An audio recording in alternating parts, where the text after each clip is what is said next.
Français parlent aux Français.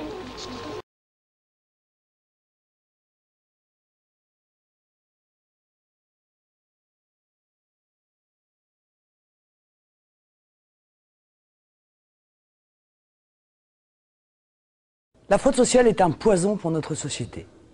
Et pourtant, rien n'est fait contre elle. En juin, un rapport parlementaire a estimé son coût à 20 milliards d'euros par an, soit 44 fois plus que la fraude détectée. Plus édifiant encore, ce que révèle Tracfin, la cellule de Bercy chargée du renseignement financier, dans son rapport annuel publié en août 2011. Une explosion de la fraude sociale ces dernières années.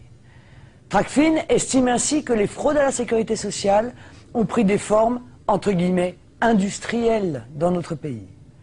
Des prestations d'organismes sociaux seraient massivement détournées selon ce rapport, et la tendance est très nettement orientée à la hausse.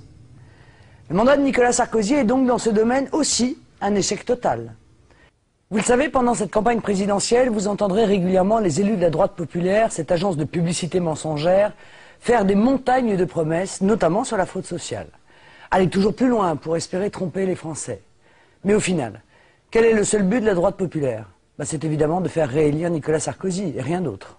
Empêcher les électeurs de se porter sur la candidature d'espérance que je représente, les enfumer pour les inciter à voter pour un candidat qui passe son temps à faire l'inverse de ce qu'il dit. Et je pense que plus personne n'est dupe. Pourtant, la lutte contre la fraude sociale doit être une priorité absolue du gouvernement. Et elle le sera si je suis élu à la présidence de la République.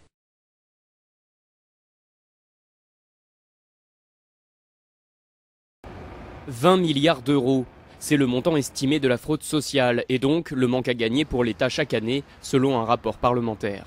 Le travail au noir représente la quasi-totalité de cette somme, avec près de 16 milliards d'euros. Les 3 à 4 milliards restants correspondent à la fraude aux prestations sociales, comme le RSA, les allocations familiales ou l'assurance maladie. À force de surprotéger les personnes qui sont des demandeurs d'allocations, on crée des situations où vraiment les escrocs s'engouffrent. Et donc le système français est devenu un système peu sécurisé. On rattrape le retard et je crois qu'on va devenir l'un des pays les plus performants, puisque le président de la République en fait lui-même une priorité. Le gouvernement veut renforcer les contrôles, créer par exemple une carte vitale biométrique pour lutter contre l'usurpation d'identité, ou encore demander aux salariés qui perçoivent abusivement des indemnités maladie de les rembourser. La fraude, c'est la plus terrible et la plus insidieuse des trahisons de l'esprit de 1945. C'est la fraude qui mine les fondements mêmes de cette République sociale que les frères d'armes de la Résistance ont voulu bâtir pour la France et qu'ils nous ont légués.